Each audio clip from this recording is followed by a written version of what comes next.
We are live. Hello. I have my tea and we are ready to start. Okay, mic is fully functioning. Brilliant. Let's see if our cat is going to join also this meeting or not so much. I put now my vest on his cat scratcher. He's like smelling it right now. He's like, human, why did you do this? That is my space. That is my spot. How dare you? Let me know in the comment section if you guys have pets.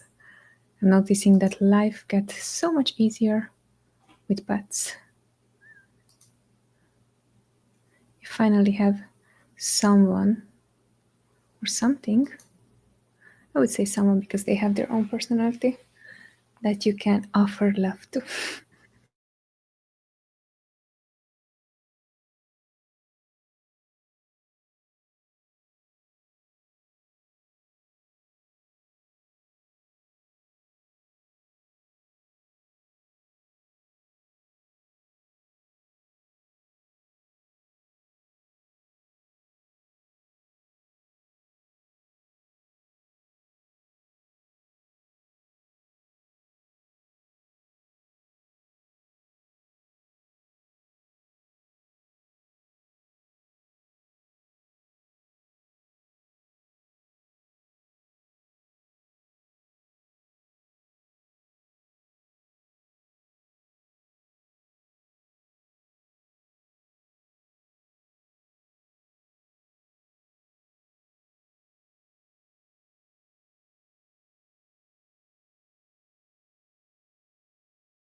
For that, if you can still see me and hear me, I can see here the dots that are still moving, so that is good to go. That on my end audio works. Let me know in the comment section.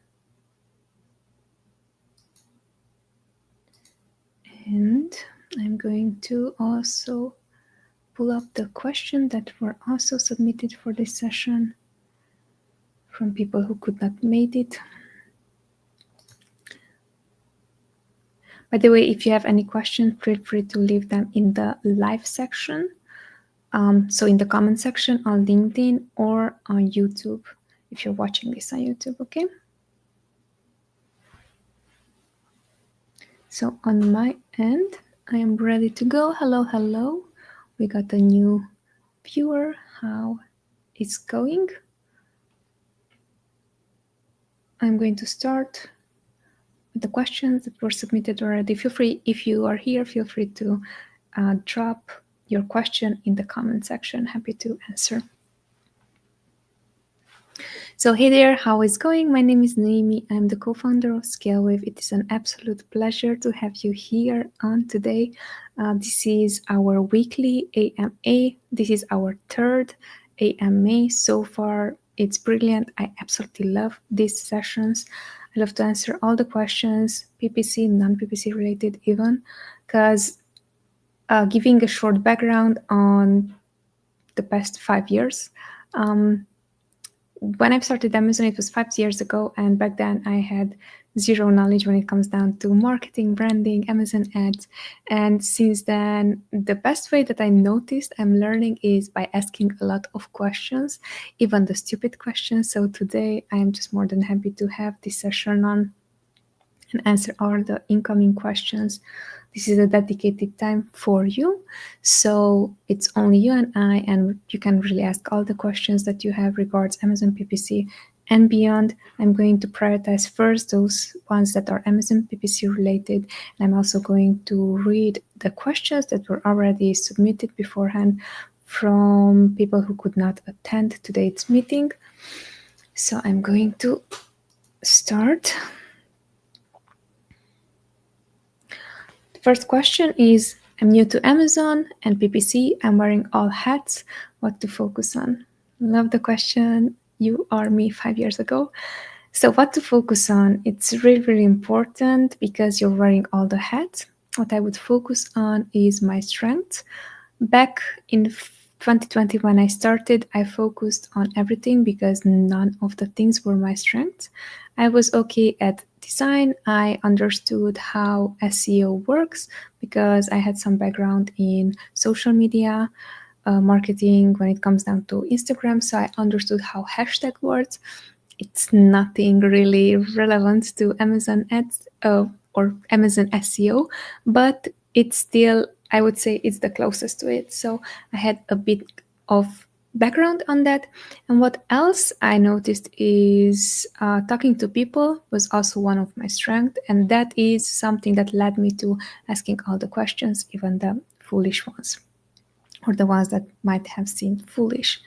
So here, since you are new to Amazon and PPC and you're wearing all the hats, if you're deciding to take over your own ads and you're going to create your campaigns and manage the campaigns as well, very important for you to be able to look into what are the most important things that you should be learning and not learn everything at once. I remember that on my end, there's a lot of information out there, and even today's session, the Q&A, there's a lot of information that I'm going to provide during this session. But what is really important for you to know, what are the right questions to ask and which are the right things to prioritize. So I love that you submitted this question.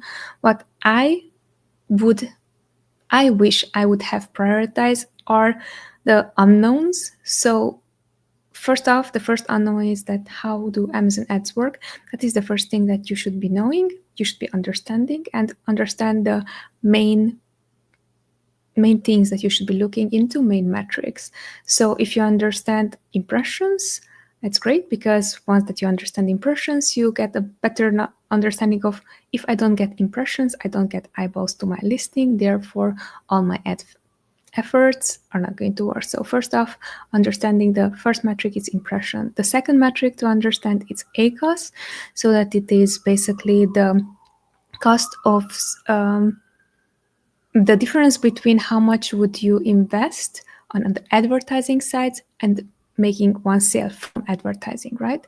TACOS is the next metric to understand, that is directly related to how much do you spend on ads and you versus your organic sales, because that is going to define how reliant are you on ads. Probably now that you're starting, probably you're going to be 100% reliant on ads, unless you have any other external channels that are generating sales for you, right?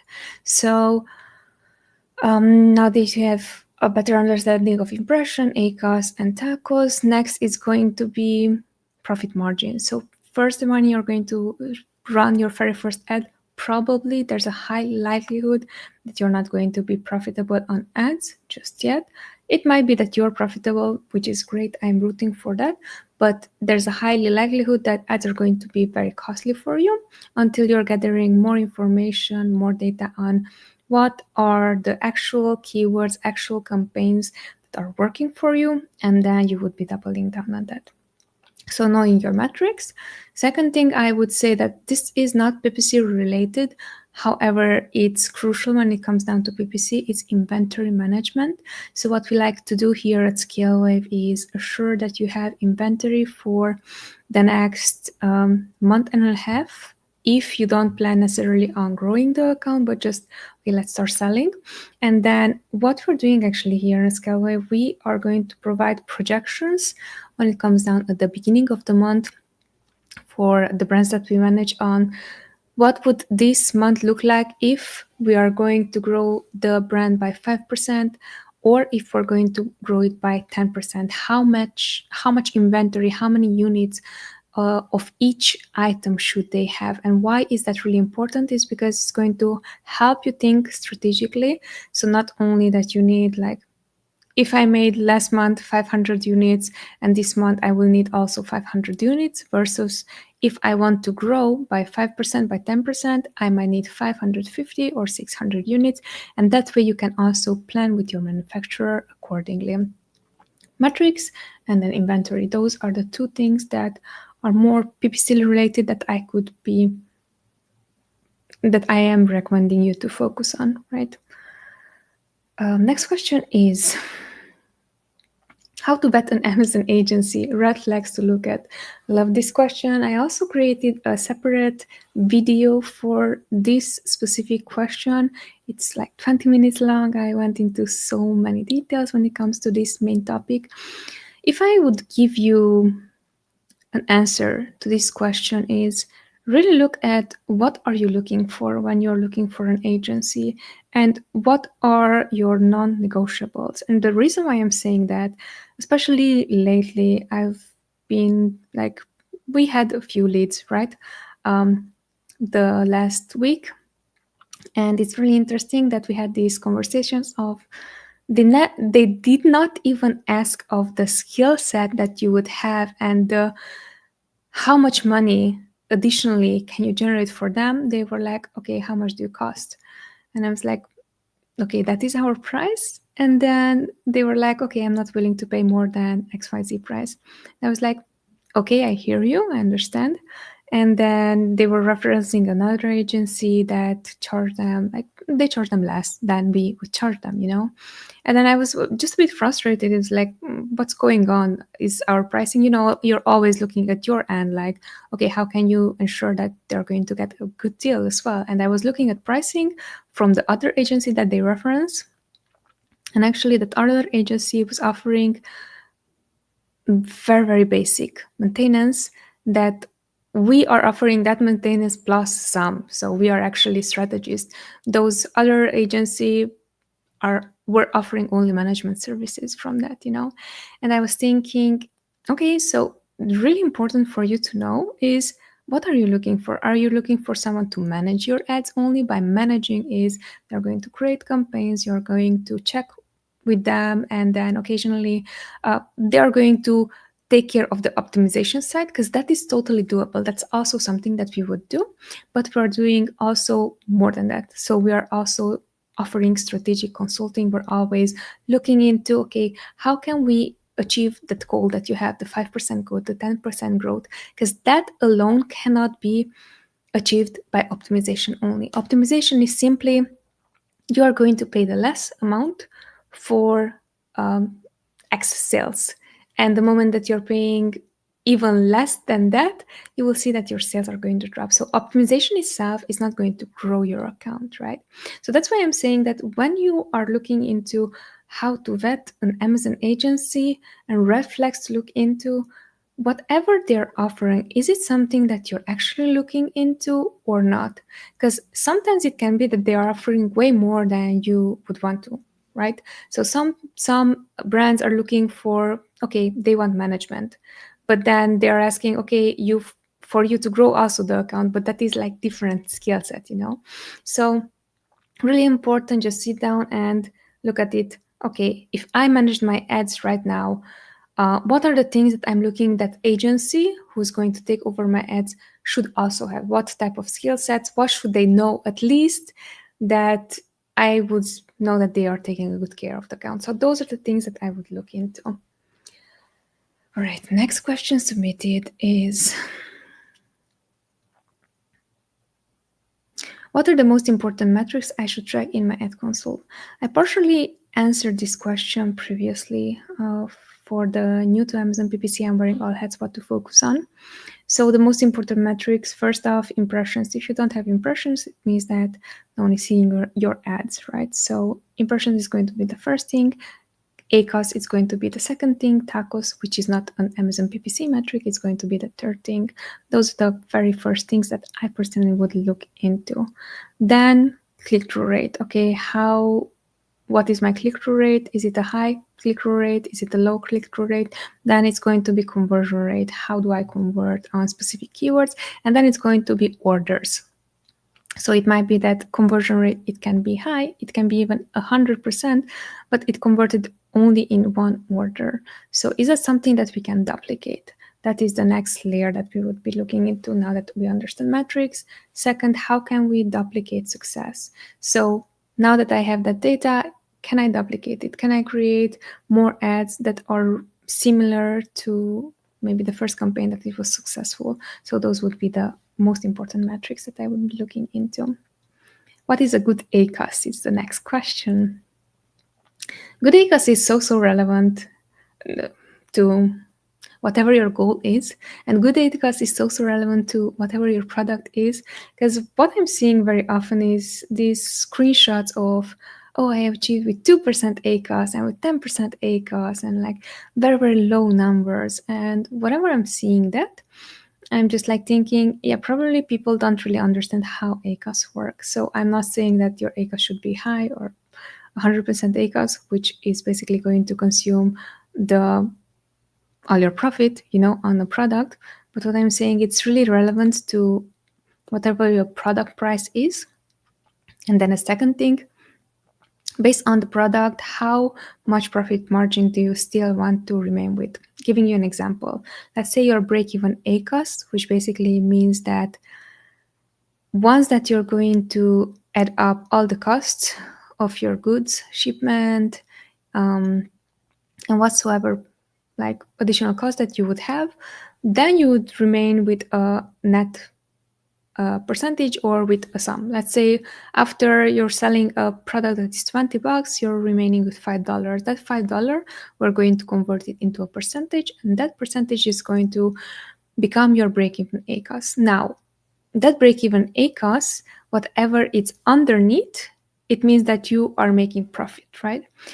But the next stage that you are going to decide, all right, now that I'm making profit, am I okay to pay maybe out of that $5, $3?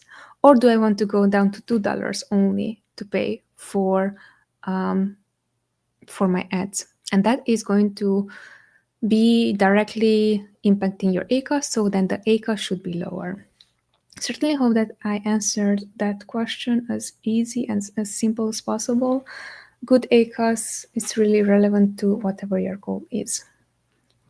A good ACOS, before I'm moving forward, a good ACOS, sometimes it can also mean 100% ACOS, but at least you have one conversion, and from there you're going to work your way down. Next question is, how many clicks should I get before I start optimizing my PPC? All right, so really important when it comes down to clicks. I also shared this in one of my LinkedIn posts. It's really coming down to the type of campaign that you're running. For manual campaigns, to keep this super simple, let's say that you have the one keyword campaign in a manual exact match. For those, for example, if you have already 10 clicks, that is a 10% conversion. 15 clicks is like higher conversion. 15 clicks, it's a lower conversion. 20 clicks already is like 5% conversion, something like that. My math is not with me today, but still that you understand what I am referring to. So when it comes down to this, really we are looking into if it's the one keyword, we have a clear metric, right? But if we don't have that clear metric, if we have, let's say, a discovery campaign, which could be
And we're back live. So I seem to have poor internet connection today for some reason. So getting back to the question about how many clicks should I get before I start optimizing my PPC, it really depends. Is it exact match or is it not exact match? Because if it's an exact match, then you would have a clear metric of 10 clicks. Okay, 10 clicks is a 10% conversion, 15 clicks, and then 20 clicks, and then 20 clicks is like 5% conversion. So it's going to be important to see it's an exact match, because then the conversion is going to be straightforward. And probably then what we're doing on our end, it really depends also on how high are we going on the what is profitable or what not. But what I would suggest is have at least 10 to 15 clicks before making any optimization, especially if you're in exact match. Now, when it comes down to not exact matches, that is broad match, phrase match, auto campaigns, maybe category targeting, in that case, you will need to have more clicks in order to decide what to do next. In that scenario, what I would suggest is have lower bids, because for those clicks to convert, you would need to have more bleeding margin. So I would recommend in that case waiting up to 20 clicks, even 30 clicks sometimes, because what is going to happen is each time, each keyword that you have in your campaign is going to add up in different search terms. So that's why I'm saying that you should be treating these two differently. And how many clicks should I get before I start optimizing my PPC? It's going to be highly dependent on the ad type that you're running and then the mesh type also that you're running. Saw your recent post on LinkedIn about SOPs, when to implement them. So this is not necessarily an Amazon PPC question. Right now, there's no other Amazon PPC question in the chat, so I'm going to answer. So when it comes down to SOPs, when to implement them, it's really important when it comes down to SOPs, so everyone understands. SOPs you would be implementing the moment that you want to make things structured and systemized, right? So it is a procedure that everyone should be following when they are doing XYZ tasks. Imagine that it is a recipe that you want anyone to follow. Now, SOPs, sometimes I'm also creating SOPs even for myself to follow step-by-step the process on how to do XYZ stuff, giving you something super specific. For what did I use last time an SOP? Okay, so for this stream, I'm actually using an SOP and a checklist as well. Very easy. It's a step-by-step process on which are the things that I should be doing. I have a task added to it, and that is my way of keeping myself in track to not forget. First off, to publish these events all the time. So whenever I am going to schedule out these events, I have a 3-step process to ensure that, first off, today, Tuesday, whenever I'm scheduling, I'm on live calls. The same day, I'm also going to schedule out the next call, because I like to have the option of knowing exactly, like a week ahead, I can see clearly, maybe 2 weeks ahead, 3 weeks ahead, I cannot. So then I know for sure after this live call, I'm going to schedule out my next event. So that is the first step. The second step, it is again here when it comes down to the SOP section, and actually this is more a checklist than an SOP section, is that, okay, now that I know that I'm going to schedule this out, next thing is going to be, since this is on Tuesday, probably I'm going to push this also on Friday. So as a reminder, reposting the same post, and then on Monday as well, because Friday, Saturday, Sunday, and Monday, 4 days passed by. So probably the post that I already posted previously, they pushed down the event post. So I'm reposting that on Monday, and then on Tuesday, the day of the event, I'm going to repost this 1 hour previously. So as you can see, it is a step-by-step process that this is a checklist and a reminder. So this is going to be the process itself. Now then the steps itself, the SOPs that you were asking about, is what I have for myself is what are the step-by-step processes? So I'm going to log into StreamYard first off. Then I'm going to add myself to the stage. Then I'm going to ensure that everything on my end, so all the backend links are properly set up. Then I'm going to assure that this is going to be streamed on LinkedIn and also YouTube. Then I'm going to go through the questions that are submitted. Then I'm going to go through the backup questions that maybe sometimes like no one is going to submit a question, and then these backup questions are genuinely from people who wanted to ask these questions, but I did not have time to answer during the call, right? Then I'm going to go through all of those things, and this is basically the process of it, and this is something that can be created into an SOP. So that's why I was saying that when to implement an SOP, it's really up to you on how organized you want to stay. And then when it comes down to the agency, for example, because we have lots of SOPs for Scalable Self, our agency. So there, the way how we're implementing SOPs is we have the step-by-step processes on how something is being done, from the simplest task of like 5 steps SOPs to the how to optimize bits, which is maybe a 65-step SOP. It is very long SOP. We were thinking maybe to make it just a bit shorter, but that is also an SOP. So that is the way I'm thinking first of it. Jot down the process, create for yourself a checklist of it, and then you will see, okay, do you actually need an SOP for each of them? Sometimes if you are not doing them, but someone else is doing them, you might not even need an SOP.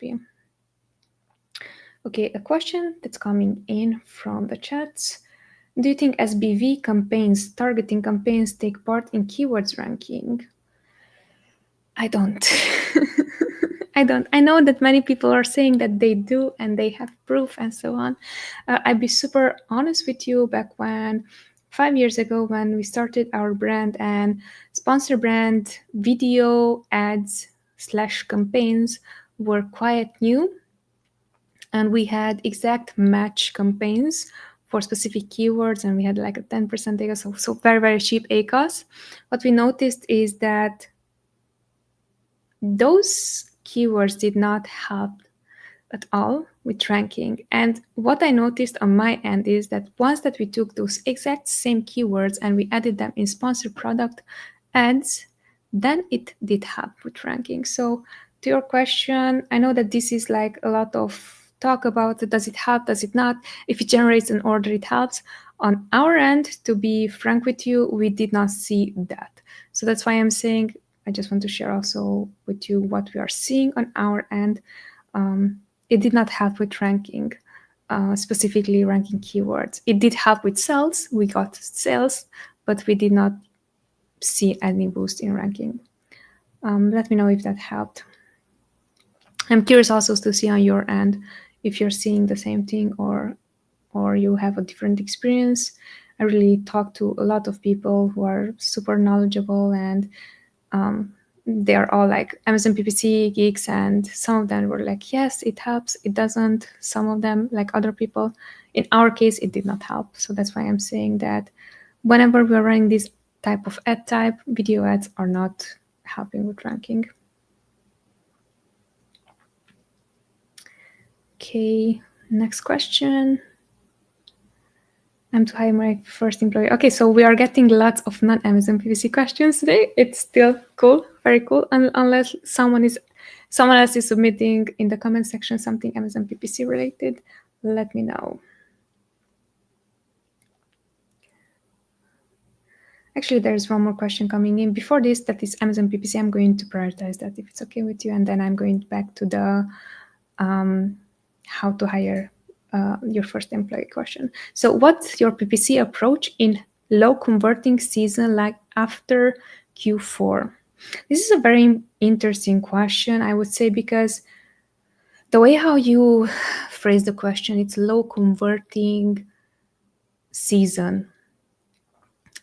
If you're selling supplements, Q1 is going to be the highest converting season for you, no matter what are you going to do. During, like, even if you're running super heavy ranking campaigns for your ads, no one is interested to get healthy and get supplements in December. Reason for that is because it's Christmas. Everyone is like going to enjoy themselves. Everyone is going to eat a lot of food that is not necessarily the healthiest and enjoy family time and so on. So this is a really interesting question that you asked, that how to act in seasons like that. It's really important to acknowledge that there are certain products that are giftable that people are going to purchase in Q4. There are other products that are never going to move in Q4.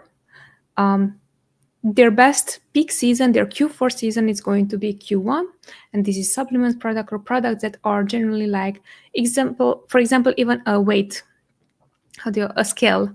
If you want to be mindful, and let's say that you have a goal that you want to lose XYZ pounds or kilograms next year, then you would be buying yourself a scale, for example, right? In general, what we're seeing, the amount of sales, it's like a Q4 season, peak season for those type of product. Everything that is healthy, again, the same thing. Everything that is supplement, it's the same thing. What else? So there are certain products that are going to perform the best during Q1. Other products are never going to move.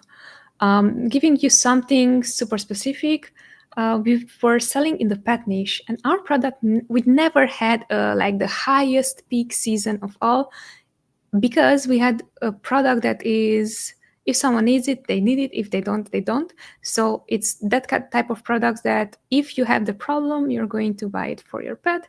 If you don't, you don't. So, or giving you another example for, again, pet products.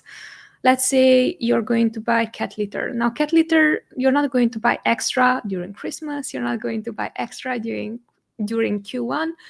Usually those sales are going to be like steady all the time. So that's why I'm saying it's really important to know first off that there are certain products that are never going to have these peak seasons, and there are other products that are going to have the peak seasons, but their peak seasons, instead of Q4, it's going to be Q1. And how do we deal with these type of seasons? We have to acknowledge them, right? There are certain seasons, like for example, Valentine's Day's items. I know a friend of ours was selling specifically for Valentine's Day some products, and only during Valentine's Days that was the month that it worked best, and that was it. The rest of the year he did not sell those products. So that was their approach. Other products, let's say Christmas lights. So everyone is into Christmas lights right now in November when they want to purchase those products. So that's why I'm saying that it's really dependent on if it's a seasonal product, then you acknowledge that, and probably you're going to just stay realistic with yourself, look into your search volume. Probably during peak season it's going to be super high, and when it's not peak season it's going to drop. You cannot generate more search for something that people are not looking for. So the angle maybe there would be to sell it in a different way, maybe create more auto campaigns if you want to see like how would people look for it, but I would not push for additional ad budget to make convert something that's not converting. Let me know if that was helpful. And let me know also if you have any follow-up questions. Right, so the next question, when it comes to I'm ready to hire my first employee, and advice on how not to mess up. The reason why I wanted to read this one, because like it's so cute, that how to not mess up. Well, I'm here to tell you that you are going to mess up 100%, even when you are super expert, because you are going to be biased most of the time. So I'm here to tell you that it is okay to mess up and to learn from the mess up. Now, if you're ready to hire your first employee, it's going to be very important for you to know exactly what does the job looks like that you're going to hire out. The reason why I'm saying this is because now that I'm zooming just a bit out and understanding the hiring process, first off, the hiring process itself should not be easy, because if it is super easy, then it means that probably there's not well thought through. So first thing that I would do when it comes down to hiring, sit down and write down all the qualities of the person that you want to hire. And then the second thing is you must acknowledge if this is an expert that you would hire, or is this someone, a follower, who you would give the step-by-step process. We were just talking in the previous section about SOPs. So is this a person that you would handle your own SOPs the way that you like to be things done, and they don't have to think for themselves as much, rather than they have to follow instructions? So based on those two pillars, you would need to know, okay, so is this an expert? If it's an expert, then you would expect some achievements that they were already able to achieve, the things that you would hire them for. And if it is a follower, then you're going to look to different type of skill sets. So you would look into, can this person tell me more about whenever it came down to like showing up on time, if they were able to do that? Or if it come down to loyalty, how do they describe loyalty? Which is the one thing that they would define as loyalty that they did in their previous job, or even in interpersonal life. Okay, what is the one thing that they showcased loyalty, So it's going to be two different segments that you would need to know clearly. Is this for the skill set that they already have and I don't have to invest in them that much? Or is it someone starting from zero and I might be needing to invest in them? That is like the two things. If you know right now, you are like set up 80% for success. I'm letting you know. All right, next question is, share a voice, how can we compare this? Next question is, have you tested the new SB update, share of voice? How can we get benefit from it? That's a good question. Yeah, I've seen that. I have not gave it a test just yet. What else I've seen? On sponsor brand, what I did experiment it with is audiences. Now, it's not exactly the same thing that you're asking, share of voice, but can be similar to it is the audiences. So you have an option to, whenever you're creating new campaigns, you can set up the audience. So it can be to people who already purchased from you, or people who already clicked but did not purchase, or like people who are interested within the same type of products. I did test it that. It's a bit similar to what you're asking. The exact one that you were asking, the share of voice, I did not test it yet though. Right, next question. It's funny, today we're getting very, very many questions that are not PPC related. Any productivity hacks you implemented that you can share? So any productivity hacks you implemented that you can share? Yes, they are not, or are they PPC related? Okay, I'm going to share some of them that are PPC related, some of them that are not PPC related. The first productivity hack that I would be sharing with you is both personal and also can be applied to PPC. I'm setting up a clear timer. I'm Googling stopwatch, and then the first stopwatch that is from Google is the one that I'm using.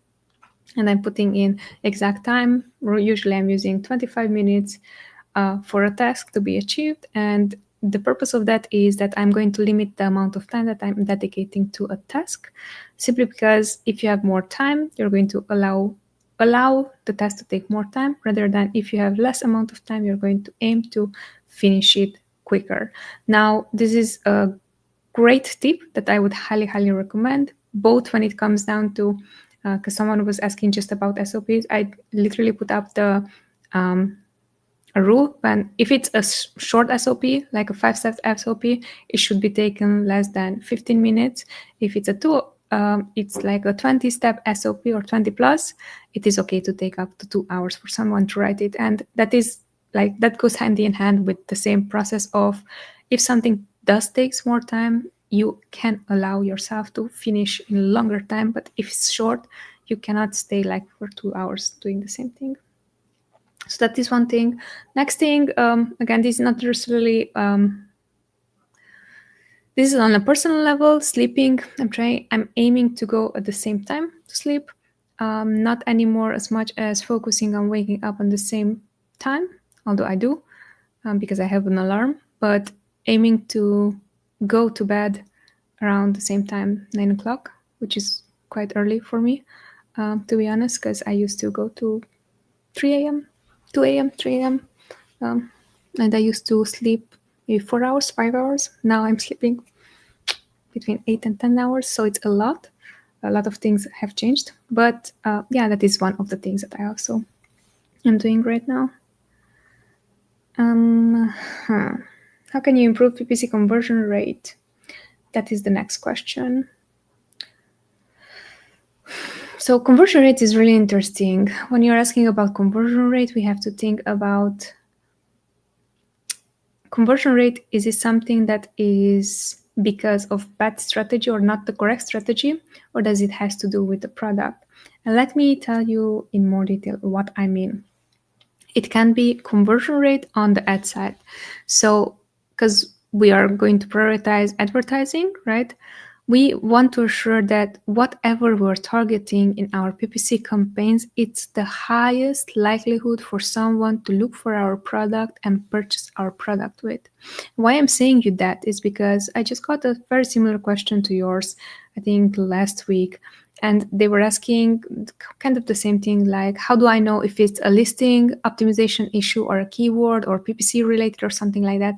And my first thought process, it was, you first have to assure that if you already have the product, let's say this is my product, if I'm going to advertise for things that are not relevant to my product, giving you an example, this is a black cat mug, maybe this is a more Christmassy item. If I'm going to advertise for this one, it's something that is totally not relevant, no matter how good my listing it is, because it's going to be irrelevant to whoever is finding the product, clicking on it. They are not looking for my product. So first off, we want to assure that on the advertising side, we maxed out for a product to be convertible. Let's put it that way. Then the next is going to be, all right, now that you maxed out on the ad side, next you're going to look into, so from all the keywords that I am currently targeting, let's say you have your top selling keyword, the way how you would do it, you would go into your search term reports, you would download that search term report, ideally for the past 30 days, you would find the top 5 keywords that brought you the most amount of orders. Those can be keywords like search terms, those can be targets like ASINs. Look it up and see why are you converting.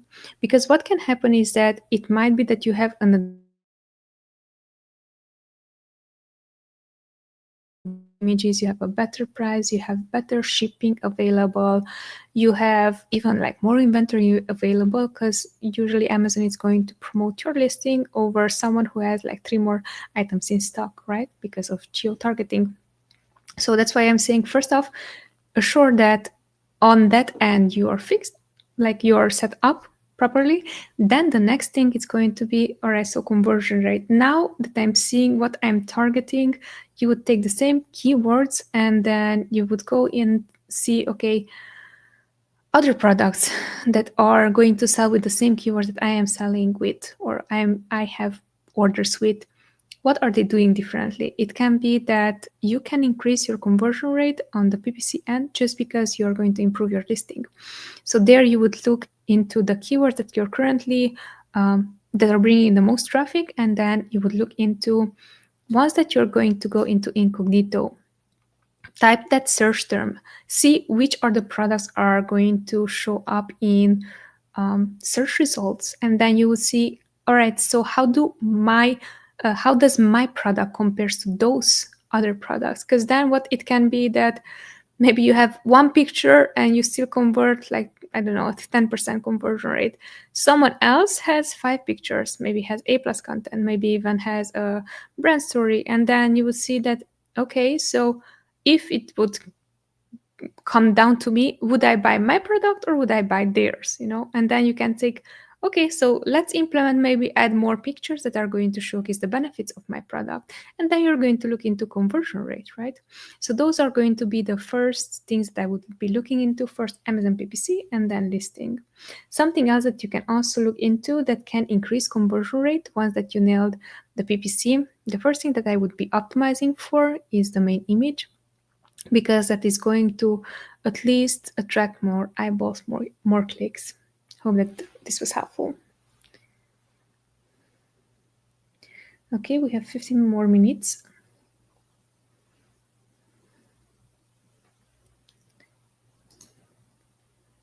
And I'm going through the questions right now. Bear with me. Someone else just also joined right now. Feel free to leave your question in the comment section. I'm going to go through and answer it. So the last question was the productivity hacks for a new product launch. Okay, so this is for product launch. For a new product launch, should I begin with an automatic campaign or a manual one? So I believe that it depends really on your budget. I would be starting with both automatic and manual campaigns, and I would be usually starting with an exact match campaigns when it comes down to especially launch phase. And those handful of keywords, I would pick 5 keywords that are highly relevant to whatever I am selling, and then have each of those in their own campaigns. Reason for that is because we are gathering data at this stage. So we want to know for each of the keywords, how are we converting, how many clicks does it take. So in this case, you would have maybe 5 campaigns, and each campaign would have a $10 budget, let's say.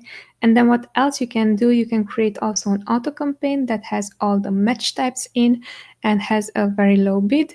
And then by very low bid, I'm saying if the suggested bid is, I don't know, $1, you're going to start at 20 cents, and then you're going to increase more and more your bids. So that would be the idea. And then see how it's going to work, what is the data that is bringing you, and then optimize from there. But that would be my process rather than which one should I start with. I would start with both. Now, it's also highly dependent on how competitive your niche is, right? What we're seeing, especially on the supplements side, because we also help brands that were selling supplements. Supplements are going to be very, very expensive. So even if you are just launching your product and you want to sell your product, there it's going to take more than just running campaigns. It's going to be also very important, the rest of the images, especially because people are very interested to see what are they going to ingest in this case, because they are supplements, right? So there, what we're seeing on our end, it's really important to account for as marketing budget, investing in good creatives as well. Okay, super specific question, love it. The bidding strategy is fixed bid, 80% ACOS, goal 30%, CPC 1.3. How do you optimize? So if your goal is 30% ACOS, I would never optimize by going directly from an 80% bid to from an 80% ACOS to 30%. I would adjust gradually. The way how I would do it is I would reduce the bids 5%, 5%, 5%, maybe every 2 days until I'm seeing that I am able to achieve that goal of 30% ACOS. Now, really important for you because you asked a very specific question when it comes down to ACOS, it's 80%, goal is 30%. Keep in mind that once that you're going to do this process, there's no guarantee for you that you're going to convert at 30% ACOS, right? Because that is our ideal, but our ideal might be just a dream that is not going to convert ever. So it's going to be very important for you to optimize just bid by bid and slowly so you can maintain the same performance. I would be looking way more into by how much can I decrease this bid in order to produce the same outcome that I produced previously while I'm lowering the bid. Your question should be more focused through that, I believe, because we are assuming that, let's say you are gaining right now top of search result. That is why the ACOS is 80%, right? And top of search actually means that people are seeing your product, they are clicking on it, and highly likely they are buying it. A 30% ACOS, it might be that you're highly likely not on top of search, but on product pages or rest of search. Product pages and rest of search have a way lower conversion rate for that. So that's why I'm saying that instead of like what the steps would be, which is a great question, I am letting you know, besides the steps, that this would be the step-by-step process. How am I thinking on what the end goal is? The end goal, your end goal is not 30% ACOS. Your end goal is to reduce the ACOS as much as possible so you're not losing sales. Let me know if that helped.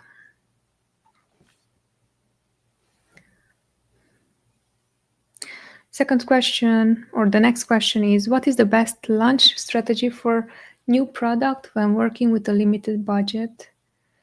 We're always working with limited budgets. Even $20,000 per month, it is a limited budget. So limited budget, I feel that it got this like notation that the small budget. We are still working on limited budgets in that case as well. This was just to cheerful, not necessarily to criticize. Limited budget, it's really important to know what is the limit on the budget, and then based on that you would be working your way backwards. So if you have $1,000 ad spend per month that you can afford, we would be working backwards on how much would that mean on a daily basis. So if you're going to spend $1,000 per month, we would have a $33 per day spend, for example. And to be even more precise, you would have a $30 per spend, because right now in Amazon, we have there's this budget setting on that Amazon can spend up to 25% if they consider that your ad is going to convert. So first off, I would understand if that is my monthly budget, what is my daily budget, and then based on the daily budget, you're going to be realistic of. So if this is a daily budget, what can I do realistically with $30? And someone just asked me about for a new product launch, what should be the strategy? Should they be running auto campaigns and manual campaigns as well? Realistically, for $30, how many campaigns can you build up? Because probably you're not going to build up 30 campaigns for $1, but you're going to build up maybe 3 campaigns, each with a $10 limit. That is more realistic. So that is the way how I would be thinking of it when it comes down to a limited budget. Keep in mind that big brands also who are spending like a lot of money, they also have a limited budget. And that is the way how we are structuring ad spend for them.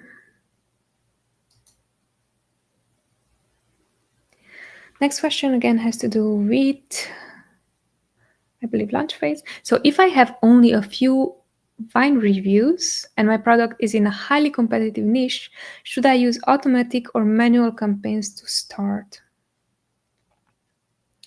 I believe that if you are in a very highly competitive niche, first off, I would look into the Vine reviews. Are the Vine reviews, we're just assuming right now that Vine reviews are positive. So are the Vine reviews positive? Are they over 4+ stars, or are they under 4+ stars? And then you would look also in your, how about my competition?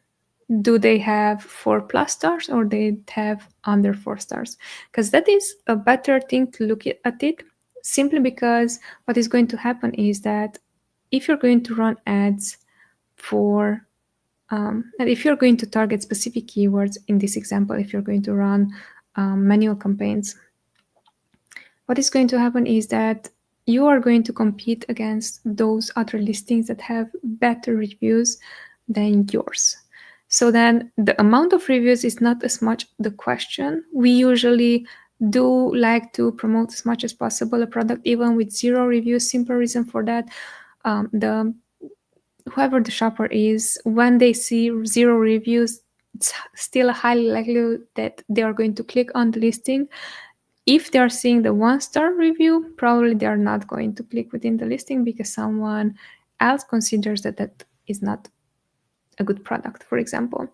So that's why I'm saying that right now it really comes down to, are those reviews positive or negative? Because based on that, you will know clearly the next thing of, should you be running manual campaigns, automatic campaigns?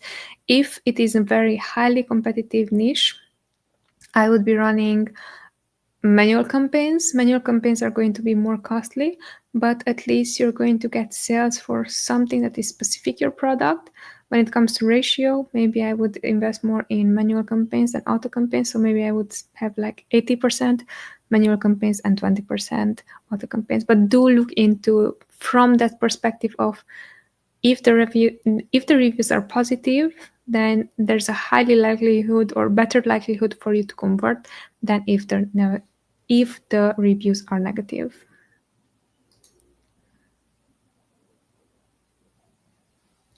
Okay, we're 5 more minutes in.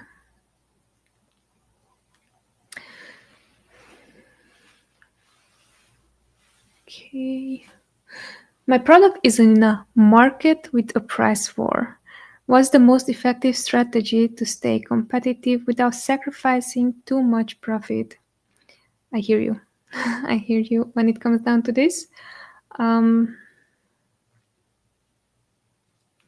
What you can think of is offering variations of your product that are multiple packages. Let's say that if your product is $20 and the CPC is going to be, let's say, $2, you can afford 10 clicks and then basically you get 100% ACOS with 10 clicks, right? But if your product would be $30 and you have a 2-pack instead of the 1-pack, then you're going to increase your likelihood of, even if the click is not going to convert, at least you can afford 30 clicks instead of 20 clicks. So that is the one thing that we are noticing on our end that is going to be helpful, especially when there's like price war when it comes down to products. So that is one thing that I would be looking into. How can I up the value of whatever I'm selling? And then the second thing, what we're seeing also is, what if you can bundle your current product with something else? That is also a way how you could increase the both your price and also the value that your customer or potential customer would be considering.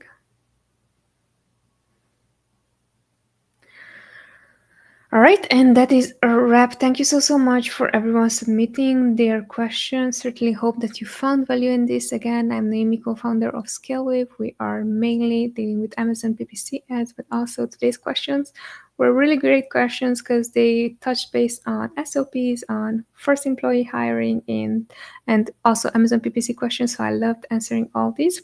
If you enjoyed these episodes, ensure to also join us next week. It's going to be the same time, same day. Thanks so much for watching. Thanks so much for chiming in, for submitting your questions. Certainly hope that you found value. That was the purpose of the episode, to offer as much value as possible. Take care. Have a good one. Bye.